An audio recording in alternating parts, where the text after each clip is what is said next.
بسم الله الرحمن الرحیم. الحمد لله والصلاة علی النبی. محترمینو هیله لرو چې تاسو د صحت او د عافیت جامې پر تن ولرئ.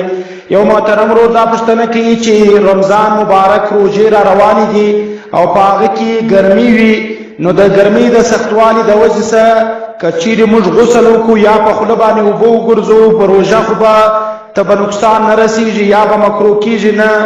محترمینو د سختې ګرمۍ په وجه یا د سختې تندې په وجه باندې غسل کول، په خوله اوبه ګرځول، د دې سره روژه ته هیڅ نقصان نه رسېږي. د نبي علیه الصلاة والسلام څخه په خپله داسې عمل ثابت دی چې نبي علیه السلام په خوله اوبه ګرځولي دي، خو البته د ډېرې مبالغې سے پرهیز کړی دي.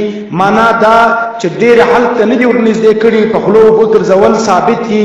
ځکه سنن ابي داود کې دا روایت ستا حدثنا عبد الله عن بعض اصحاب النبي صلى الله عليه وسلم قال رأيت النبي صلى الله عليه وسلم. دا عبد الله وايي چې ما نبی عليه السلام ولدي امر الناس في سفره عام الفتح بالفطر وقال. نبی عليه الصلاه والسلام امر بکاوي په سفر کې عام الفتح، په کال د فتح کې په روزه ماتولو سره. او نبی عليه الصلاه والسلام به ویل چې تاسو د دشمن لپاره تاسو تیاری وکي، ځان تیاری ورته وکي، ځان ورته مضبوطه کړئ. لیکن وسام رسول الله صلی الله علیه وسلم، نبی علیہ السلام په خپل روژه نیولې ولا. قال ابو بکر قال الذي حدثني لقد رايت رسول الله بالعرج يصب على راسه الماء. یقینا ما نبی علیہ السلام ولیدي چې هغه په خپل سر باندې اوبه تویولې، هو صائم من العطش، دی روژاتي و د تندې څخه، او من الحر یا د سختې ګرمۍ څخه. قال حدثنا قتيبة بن سعيد قال عن أبيه لقيط بن صبرة قال قال رسول الله صلى الله عليه وسلم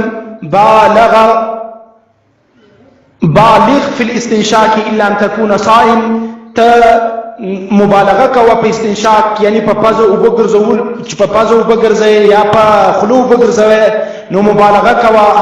که چیرې روژاته نو په خوله اوبه ګرځول، په پزه اوبه ګرځول صحیح دي، لیکن مبالغه به نه کوي چې یا و حلقوم چې ورته وایي حلق ته ورسې په خوله چې کله اوبه ګرځي، یا د دې خویشوم چې کوم اډوکې دي د پزې ودې ته ورسې، دا به نه کوي.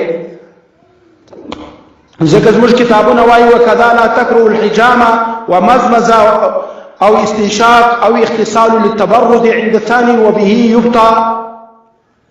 وای مکروه نه دي حجامه کول او په خوله اوبه ګرځول، استنشاق په پزه اوبه ګرځول، او اغتسال للتبرد او اغتسال کول د تبرید دپاره.